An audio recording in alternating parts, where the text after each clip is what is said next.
Well, let's speak now to Samar Al-Hamdani, who is a non-resident fellow at the Middle East Institute. Thank you so much for joining us here on BBC News.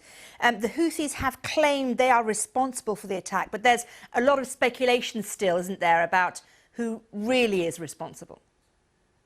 Absolutely. There's some speculation online, and a lot of sources here in the U.S. are saying that this is quite possibly an attack that was launched in Iraq that is led and championed by Iran. Of course, Secretary of State Pompeo had stated something along that line that exacerbates those assumptions. And it, of course, looks like a very sophisticated attack. It's 10 drone strikes on two Saudi sites in Abqiq and Khurais, in where the attacks seem to be very accurate, to have created very strategic damage at a very strategic time as Saudi Arabia prepares to put Aramco kind of in the investors' market. And so from those observers who've been watching Houthi steps in the past, this move looks quite sophisticated for them. And so we would need to look at further investigation to see what type of weapons were used. Are they in fact drone strikes? And of course, I think in the next few hours and probably tomorrow, we'd have a better and clearer picture of what happened. Okay, so if it's looking too sophisticated to be a Houthi attack, then why would the Houthi-led rebels admit responsibility? So the Houthi-led rebels are quite eager to show Saudi Arabia that they're not afraid of them and that they will go after them with all their power.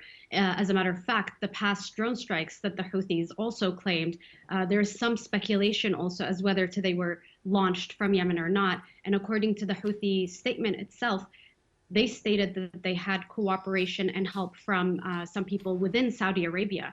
And so it seems like we're not getting the whole picture there. It still is quite possible that they launched these strikes. But if they did, then that would be quite embarrassing for Saudi Arabia, that's been besieging Yemen, that's been monitoring what's going on there, to not be able to shut down those drones before they're entering into their airspace. And so either way, this attack is not just about Yemen and Saudi Arabia, it's about the global oil economy and the impact that it's going to have on the entire world. Absolutely. So if it is proven that this is something that is, the basis of which comes from Iran, what does that mean for US-Iranian relations, which already at the moment are not looking particularly good? Yeah, so I think they have two options.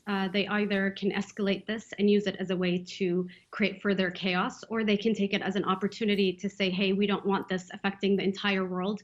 We don't want the Saudi-Iranian proxy war to cause more damage to the rest of the world, and to possibly bring them further to negotiations and to push both sides into agreeing that they need to get along. Certainly, this has an impact on the entire region, and Yemen's war is right in the middle of it, as whatever the Houthis do or say is looked at as moves or steps taken by Iran, which I think is very dangerous. However, if we look at Yemen specifically, we do see that Yemen is in a tough position. The Yemeni government is in Riyadh. They were pushed out by the Southern Transitional Council in the south of Yemen. And so for Yemen separately, outside of the Saudi-Iranian proxy war, it feels like it's about the right time for Saudi Arabia to come to a deal with the Houthis in Yemen. Okay, interesting. Thank you, Samar Al-Hamdani. Very interesting to talk to you. Thank you very much. Thank you.